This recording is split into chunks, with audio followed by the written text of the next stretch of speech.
Welcome back to week 8 of the podcast. Thank you for all of those who've been tuning in to the previous 7. Um, and tuning in to the Instagram account. Don't forget to email us. Our email is just flowing with an abundance of emails right now from 0 people. It'll be fellowship of the cross 007 at gmail.com. We'll put it in the description this week. Yeah, we are currently recording on a Monday, so this will be fun. Neither of us have prepared at all, so Yeah. Oh, yeah. everything's just pure response time. All right, shall we jump into it? Let's jump. All right. I'll hit the first reading. Let's do it. Are you there? Yep, I'm here. Okay. Let's do it. All right. First reading 1, Isaiah 2, 1 through 5. Here we go. This is what Isaiah, son of Amoz, saw concerning Judah and Jerusalem. In days to come, the mountain of the Lord's house shall be established as the highest mountain and raised above the hills.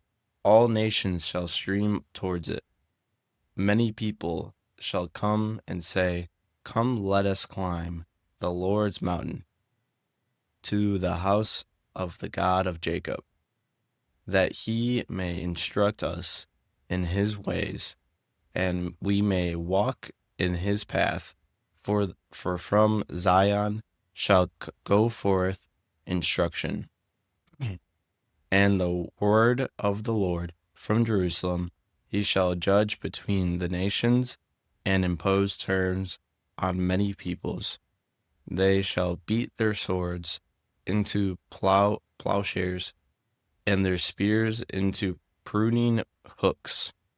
One nation shall not raise the sword against another, nor shall they train for war again.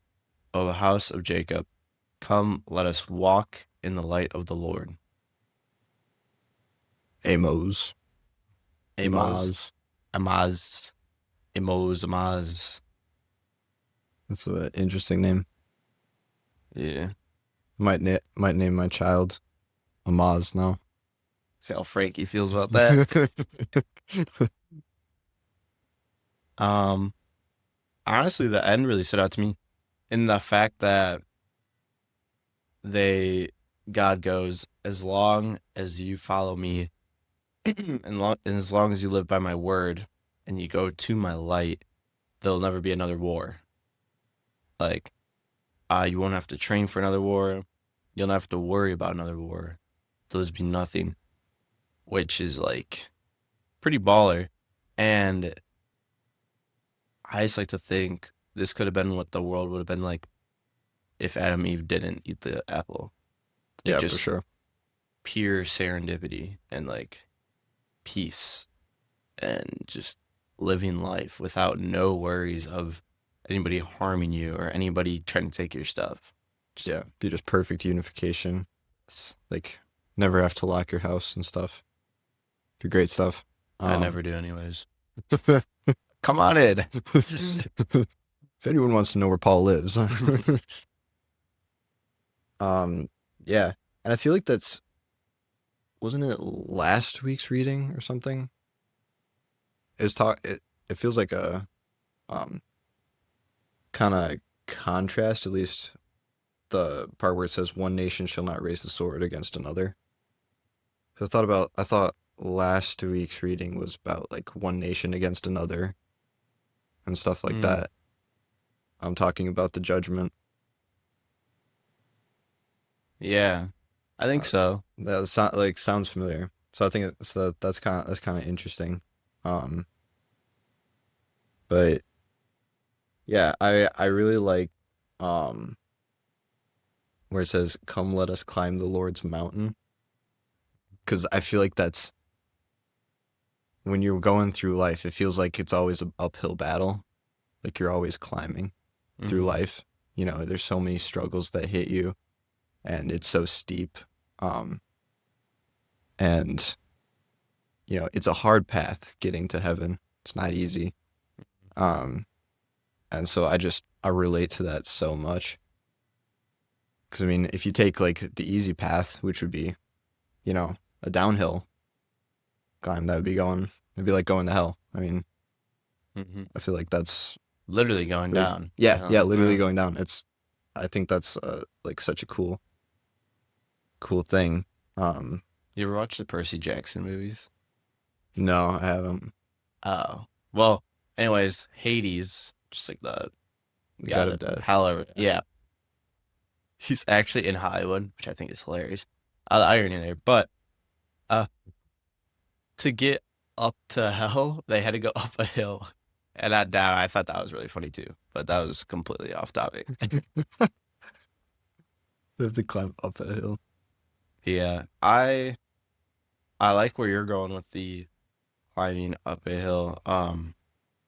With that, it's not like it was just uh what Isaiah? Okay, it's not just Isaiah was going up by himself. He brought all the people with him. Just shows that you can't do it by yourself. You have to do it with other people. And if people aren't willing to do it with you, then you're just gonna fail and just fall down a hill. Yeah, yeah, we need to help each other and we need help from other people. It's there's a reason why like God put I knew that one hurt. Um there's a reason why God put like so many brothers and sisters here on earth. Mhm. We're all meant to help each other. Yeah. We're all supposed to like lead each other to Christ. Um and that's especially seen uh through marriage. Uh, Marriage Mhm. is supposed to be a man and a woman coming together to push each other and make each other holier, you know, Mhm. uh, to lead each other to Christ. So it's like climbing that mountain together.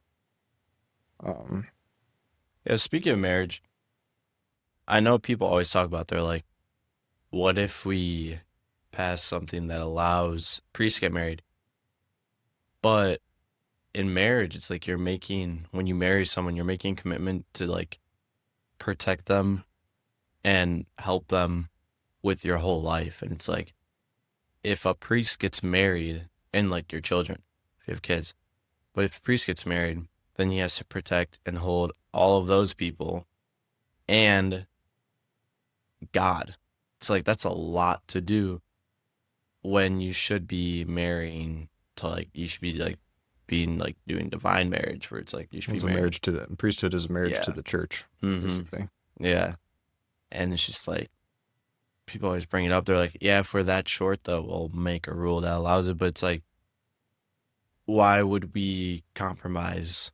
Like, if we have less priests, we'll just have to gather all in one church. Like, we shouldn't have to compromise the quality. Not saying like they'd be bad, but it Yeah, would be not as good as if they were not married. So it's, yeah, yeah, don't compromise. yeah, yeah. Um, I think that's the reason why like they don't allow like Catholic priests or Roman Catholic priests to get married because our Eastern or Byzantine Catholic brothers and sisters, Can't the Orthodox get married? Orthodox can get married, but they're not Catholic. Um, but our like Byzantine uh priests they can get married Hmm. into the priesthood. Wow. Um, I'm pretty sure it's they have to be married before they become a priest though. Oh, And then it, like if something happens, they can't get married again while they're in the priesthood. gotcha. Um, but yeah, it's the um I think it was a thing for the Roman Catholic, right? But uh yeah, they changed it. I think for that reason because it's like it's it's more Christ-like. Hmm. Cuz Jesus wasn't married. Yeah. Um and so he spent his whole life uh, shepherding these people, and um, having Catholic priests like just not get married. It represents Christ more, so that the priest can take care of his flock. Because better. he like liked other women. Like, didn't he like have like a thing? Or is that Bible? I could be reaching, but I don't know. I mean, he was like, I know a lot of women like traveled with him, but like I don't know. Yeah, I don't know if he had like a desire for them or something. I don't know. Because Christ was man. He was fully man and fully God. So it's imagine being the girl that Jesus had a crush on, dude.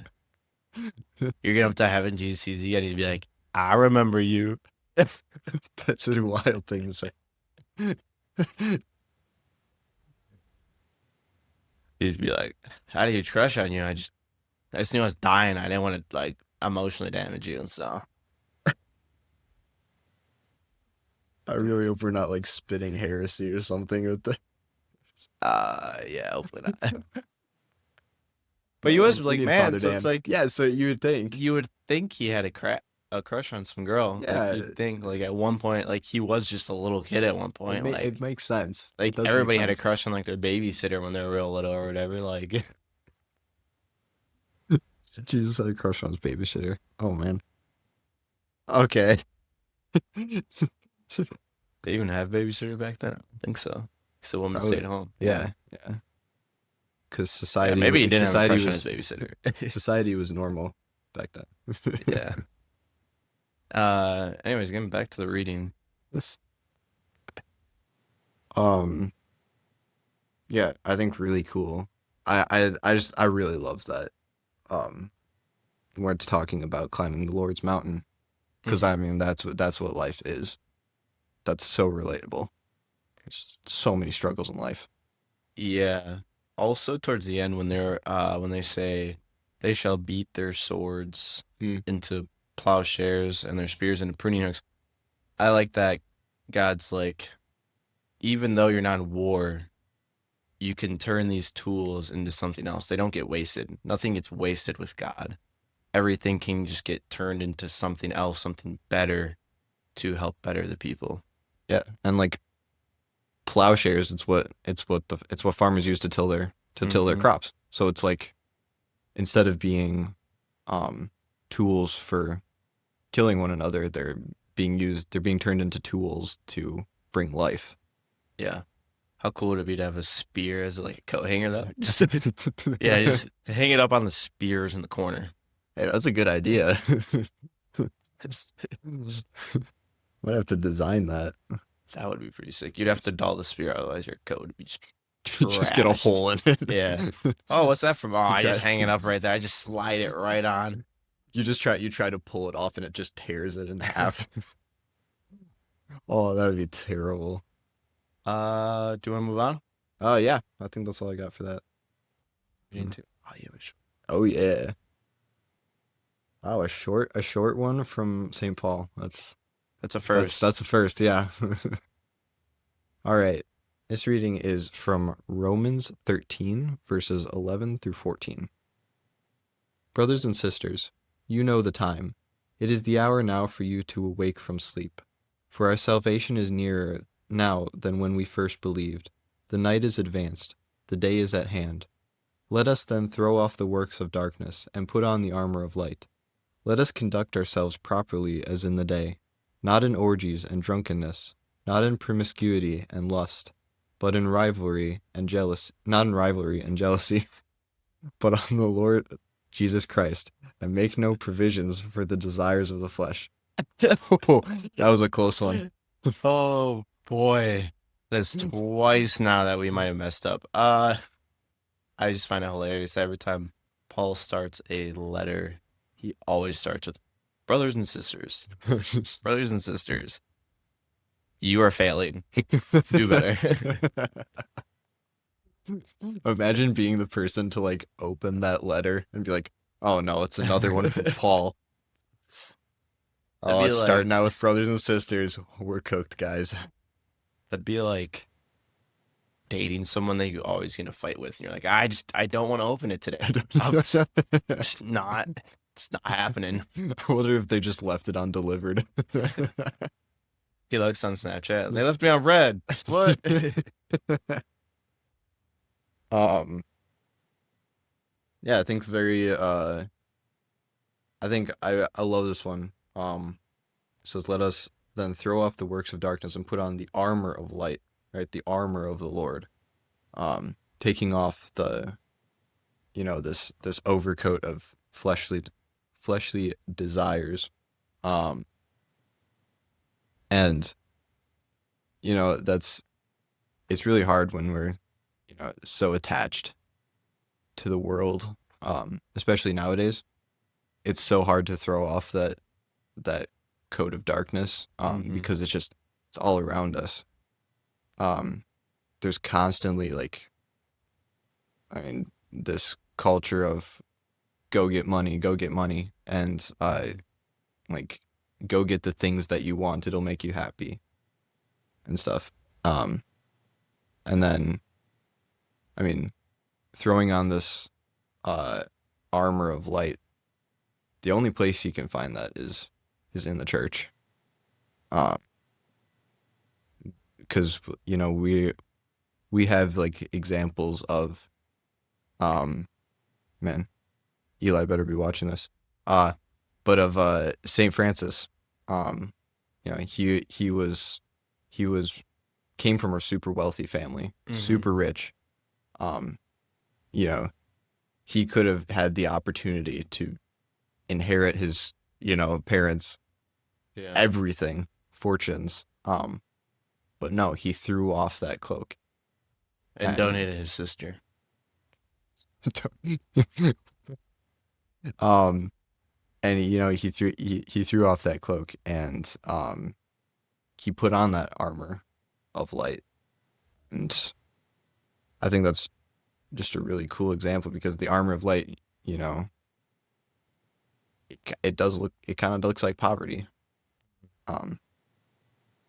But it's, in that poverty, you can be the strongest. You can have the strongest armor. The devil's not going to be able to pierce through that. That's from the other room. That's crazy. How did that pick that up? Anyways, speaking of the armor and like the darkness of coat, sometimes people just like feel like they can't get out of their darkness. Like they feel like they're stuck, and they just keep on going deeper and deeper, and they just feel like they can't get out. And you just have to like completely change your life, but they feel like they're so lost that they're not worthy, and it's just like that's a tough spot to be in. That's when you make big mistakes that cost you get into heaven. Like there's a lot of big mistakes, but it's like there is a way out. You don't have to be stuck in this constant loop. It's like when you're having a bad day and you're just like, I just want to lay in bed, and then it's noon. You're like, well, might as well just stay in bed another hour. Like I already missed breakfast, and then it hits 2, and you're like, well, might as well just stay in here. I missed lunch, and then you just keep on going. It's like, no, if you just get up and do something, sure, it might be only for a couple hours, but you feel a lot better. Like Mm-hmm. clean the house or something, do something productive. Even if you feel like you can't do anything, you can still do something in your life and not just be like a slug on the couch. Like, I mean, I experience this sometimes. It's like you just start scrolling and scrolling and scrolling. And you're just like, oh man, well, I guess I don't have to prep for something. Like, I guess I could just wing it. Or, man, I guess I don't have to go hang out with somebody. Like, I can just sit here until I work in 2 hours. It's like, no, just get up and do something. It's like when you're little, all you say is, man, I can't wait till I'm older and I can do whatever I want. And now you can do whatever you want and you're not doing it. It's like, do it. I mean, not whatever you want, but like within Yeah. the means of God, Yeah. but do it. Like, you don't have to stay in home. You can text all your friends, go hang out. They can't hang out, go for like a bike ride or a walk, like, or yeah, do whatever you want to do. Like, you can do anything. You don't have Yeah, to be stuck in this loop. yeah, yeah. And then that, that loop just it drains you. Hmm. You scroll for hours and then you just feel super tired afterward. And you feel depressed. You Yeah, feel you like feel trash. yeah. Yeah. Um, but yeah, I think the armor of light. Um, I know it's talking about light as in like brightness, but it's also light, like it's not heavy. Um, Oh, so it's a good double entendre. double entendre. Andy would be proud. Didn't know St. Paul was like that. Spin Out here rapping, spinning game. game. Uh, yeah, I like how it just like lists all the crappy things I do, and then goes, but put on the Lord Jesus Christ. Like, the way I interpret that was, you've done all of this, and guess what? You can all offer it up to Jesus, and He'll take it all. He'll take the hit for you, and that's just the beauty of confession. It's like, Hmm. you have done all this crappy stuff, even if, like, again, they're stuck in this bad loop. Even if you're stuck in this bad loop, go confess, and then Jesus takes that dark coat off you, cuts it in half, and just rips it off you, and He's like, "It's Hmm. mine now. You're Yeah, all done." yeah, you're done. Yeah. Um, and especially going off of that too, where it says at the end to make no provision for the desires of the flesh. That's why Lent is like my favorite liturgical season. Um, just because I I don't like saying like I have an excuse to give up things. I mean, I can always give up things, but I feel like I have more of a desire to Yeah, give things up. you're more Yeah, motivated to, more because motivated. everybody else is doing it too. Yeah, exactly. And so like making no provision for the desires of the flesh, I can just, you know, cut off social media, Mm-hmm. or I cut off TV, cut off video games, Mm-hmm. uh, cut off this bad food that's like making me unhealthy, you know? Mm-hmm. Um, That brings in again yeah. the power of like being with a group. Hmm. It's like we could do it now. We could do it in September. We could do it in June.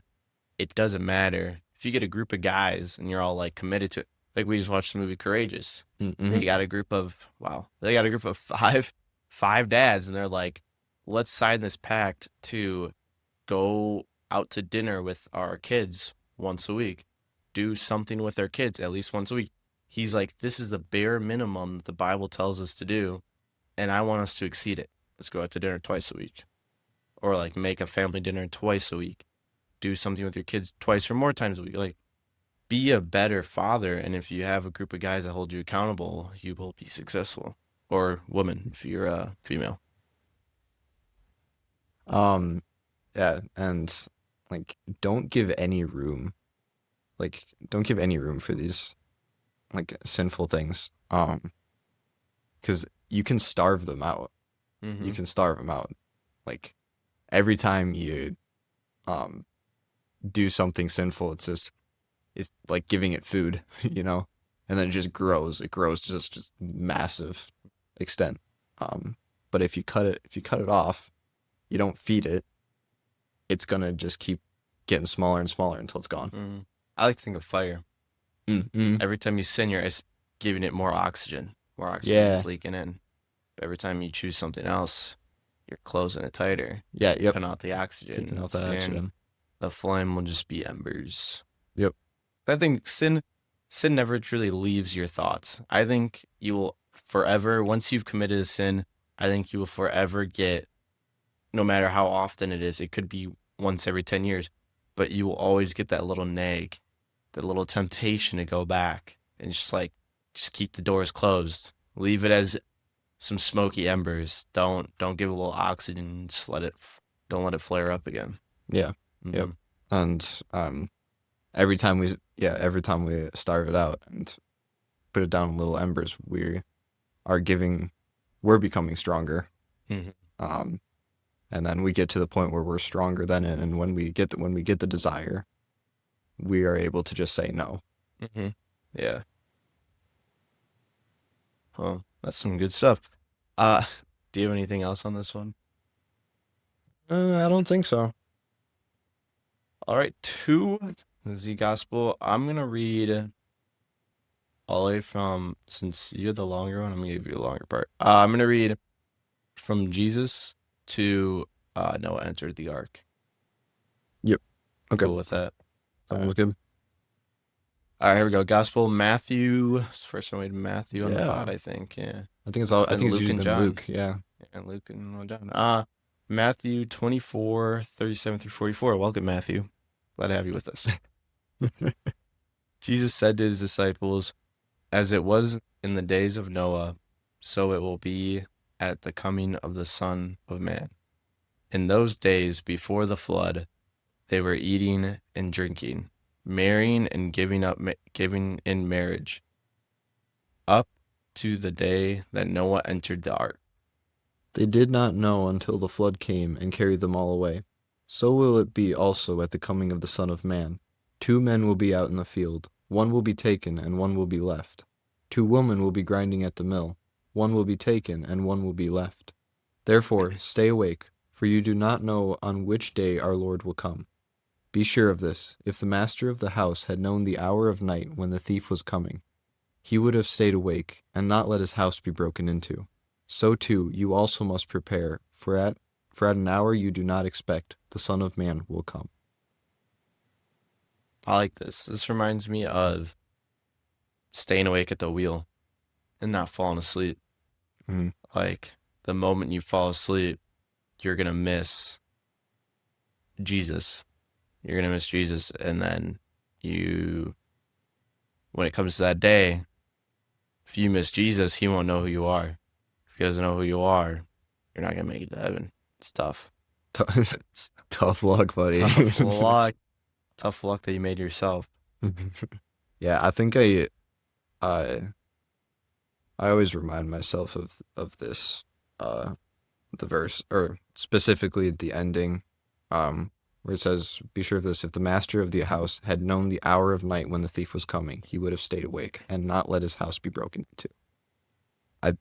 I think about that every time I like want to be lazy, or I don't want to go out, or I want to overindulge, or something like that.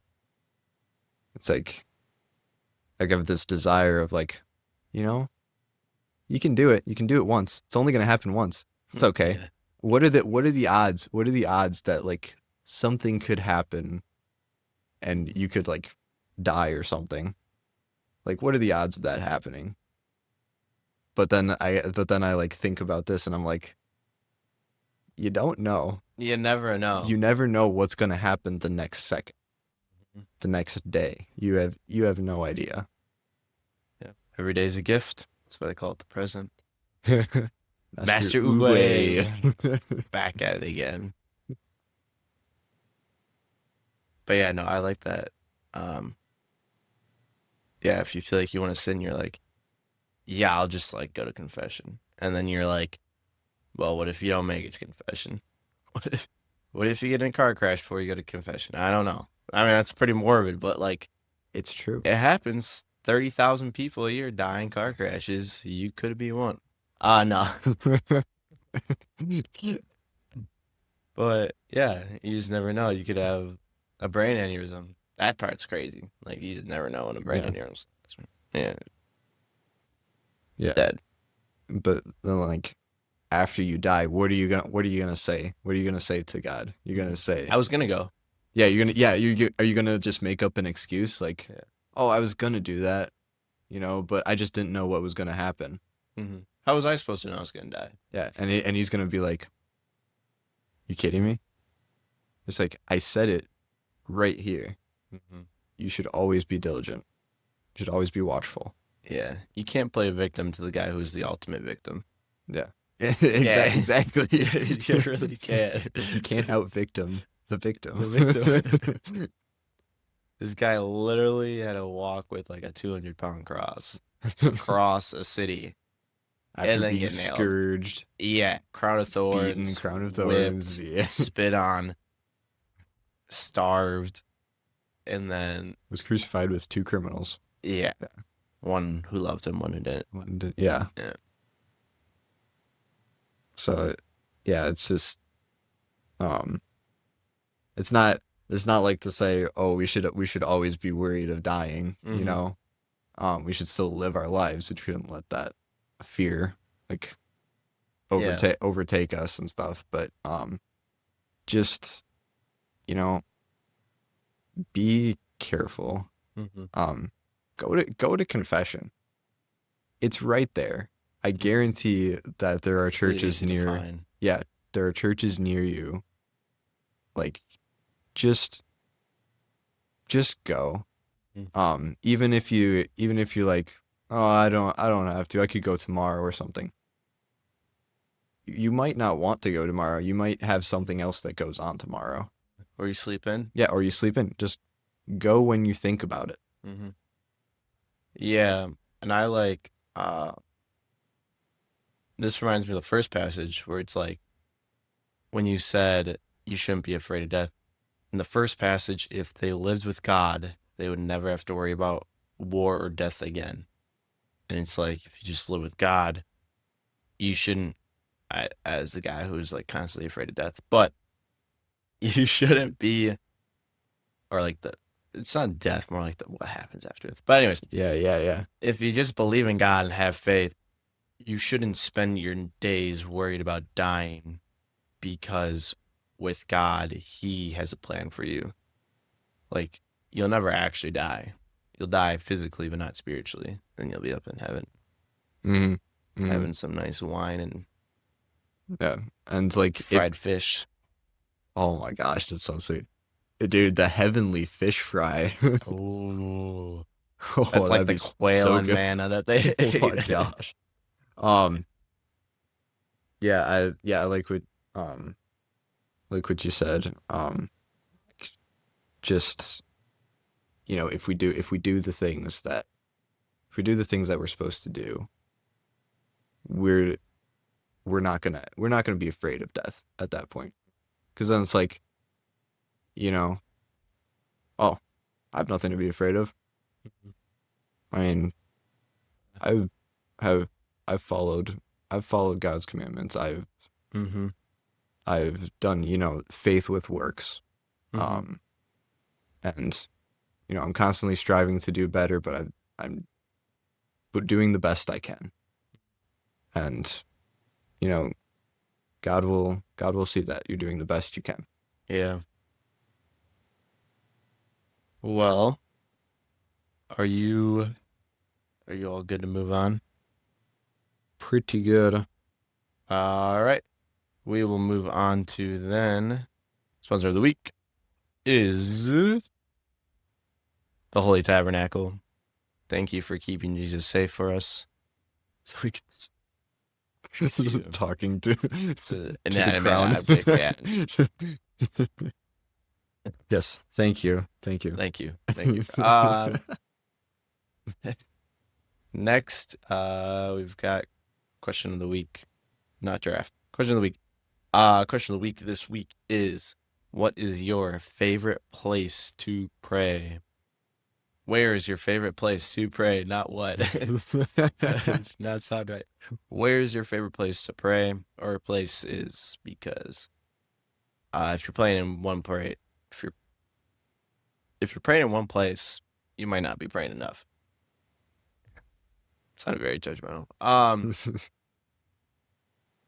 You want to go first? Or you want me to go first? I can go first. Well, I think number one place would be the church. Church, a chapel. I love it because it's just so quiet and peaceful, and you have comfort knowing that God is, or Jesus is, right there, in the tabernacle. or exposed in adoration. or in you. Yeah, or in you. After you receive the Eucharist. And then I think my second favorite place is just out in the woods, out in nature. I Nature. love that. So yeah, I lived on a farm, and like just go walk in the woods and just like I could just talk out loud to God, Mhm. you know. Is rain a good thing? Rain is a good thing. Rain makes corn. Corn makes whiskey. Whiskey makes my baby. Feel a little frisky. I was like, do I say it? Why not? Anything else? uh That's it. I mean, like, I don't know, in my house too. That's a good one, especially during like the winter time when you like Mhm. can't really go Yeah. outside. Comfort of your home. Yeah. Yeah. I love adoration. Praying adoration's great. Praying in mass after you receive communion, also great. It just always feels amplified because like you literally, as our old seminary, there's now a priest back home, uh Father Charles. Yeah, Father Charles. Uh he told me once that, I mean, a lot of people know this, but it's like when you pray in adoration, there's no wrong way to pray. Because it's like sunbathing in the summer. No matter what, you're getting hit with those Jesus rays. No matter You're what. getting a real tan there. Yeah, you're getting really tan. You just come out. Once you just come out of adoration and you just like burned, Spiritually burned. spiritually burned. God wouldn't let that happen. 'Cause you're praying. But yeah, that's great. I love praying right before bed. I love just laying in my bed and just praying because I feel so calm and relaxed. And if I had a bad day, then you can just like talk about it with Jesus. That's all you need to do. Those nighttime talks with Jesus are like perfect. I love those. Yeah. Most of the time, I don't even like sign out. Like when you do like 5 songs, right? It feels like you're like signing. You're like, here, 10-4. And then when you do it again, you feel like you're just signing out for the night. Just like, peace out, dog. No, sometimes I don't even like stop praying. Like I just fall asleep praying. Yeah, It just feels really nice. I don't know if that's like a lot. It's got to be. it's fine. The sign of the cross you can pray with or without it. Okay, that's true. But yeah, then I just wake up the next day feeling really good. Like feeling like relaxed and fresh, not like worked up and anxious about everything. Just that prayers rock. Yeah, I'd say those 3 spots. Yeah. Just love praying those spots. I hate praying in public. Yeah, not a big fan. Like when people pray in public, like when we do the rosary, I hate doing like a walking rosary on campus. Like I get it. It's just It's to so show that distracting like, though. yeah, you stop thinking about the rosary and you start thinking, what do they think of me right now? Like that, and it just feels very hypocritical. I don't know. I get it, like you're showing that you're like a child of God, and like maybe people will see and be like, kind of want to do that too. Yeah. But for me, it feels like I'm one of those people that are out in the streets praying to just for show. Yeah, no, I get It's a that. weird line to cross. Yeah. Also, I hate it when people like before and after mass just talk in like normal voices. Don't try to whisper or be quiet or anything. Like in church. Yeah. Oh, That drives okay, me that yeah. drives me crazy before and after mass. Especially before mass, I'm trying to like get prepared. Yeah. As soon as I walk out those doors, full Yeah. volume. Yeah, then it's fine. But like, and I don't mind people like whispering and stuff. I see you going, hey. Turned up the volume. Well, shall we go to our draft? I think that's a great idea. It's the no preparation this week's gonna kill us. This week's Just gonna draft. go with the funnest names. Old Testament characters. Here we go. Also, God is off the table because that's just like that seems like That's a like an cheat code. automatic win. Yeah, you can't vote against the guy who voted for God. Yeah. How many do we want to do? You want to do 5? 5 sounds good.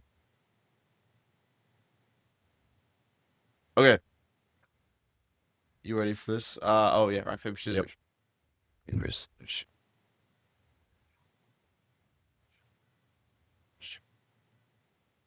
I knew you were doing Let's it. go. Dude. Okay. First pick. Gosh. I've got a list of 100 people from the Old Testament here, and they're all out of order. So this is like so hard to organize. Ready for my team. I'm so glad you won. I'm so glad you won.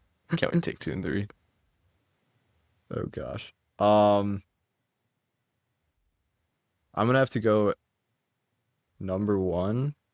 Probably would be I'm gonna go with David. David, I think David's a goat. it's a respectable pick. I'm just gonna hit 1 and 2 right now. Noah and Aaron. I got the brothers. That's fine. Oh, that's fine. I They mean, got the I wasn't 10 going to. commandments. I wasn't gonna. What do you mean? I wasn't gonna That's pick those. fine. I was gonna pick those ones. So I was like, I thought you were gonna pick someone that would be like an obvious pick. It's Those not are good ones. obvious. Those are good ones. Those are good ones. Alright. I like those ones. Just Those are go. Just go. good ones. I'm sorry. I'm sorry to hurt your feelings. The turn 2-3 here. Number 2. I'm gonna go with uh Judah, Okay. just because, it's the tribe that Jesus was born from. So pretty cool stuff. And then my number 3, I'm going to go with Samuel. Or Okay. no, not Samuel. Samson. What was I thinking? Samuel. Samuel is New Testament. Yeah, Samson story is so cool. Dude killed armies with like the jawbone of animals. Really cool. So originally I was thinking of going Adam and Eve to get 2 pairs of people. But give me Noah with my 3rd pick. Building the Ark's pretty legit. That's pretty legit. And give me Abraham, formerly known as Abram. Yeah. In case you didn't know. In case you didn't know, give me Abraham. He's That's just a good one. a G. He basically God gave him a layout of his life. He goes, screw that. I'm gonna hurry this up. I'm gonna sleep with my housemaid. Actually get married to my housemaid, sleep with her, have a kid with her. Then God was like, you weren't supposed to do that. That wasn't how it was supposed to happen. So then God goes, I'm giving you new names, a new life, and you're gonna have another son. Oh, also before you do that though, you gotta kill your first son.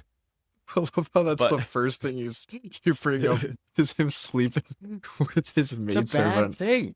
It's a bad thing. And then God's like, never mind, you don't have to actually kill him, but you promised you would. So we're happy that you gave him up. So yeah, give me Noah and Abraham. Sorry, that was a It's a good one. deep explanation for my 4th pick. Mm. Here is your 4 Fourth and and fifth. 5. Yeah.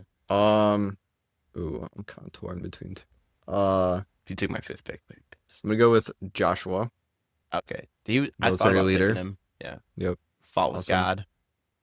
Pretty cool. Right? No, Who's the one who fought with God? that'd be Jacob. It's the Jays. It's the It's the Jays. I Jays. get that. I get It's that. the Jays. It's the Jays. Okay, so Joshua, and I'm gonna go with Jonah. Love the story of Jonah and the Mm. whale. Okay. Now, my character had a very short stint in the Bible. His name was mentioned approximately once and then just didn't show up. And then he got mentioned again in the New Testament, but he's an Old Testament character. I'm considering him an Old Testament character. Give me Melchizedek, the mysterious man himself. Yeah, he was like the first priest or something. Yeah, he popped up, and then he was like, "You're having a baby," and they're like, "Okay," and then they're like, "Oh, we never saw him again." Bro just dipped. He was like, "I'm out of here, homie."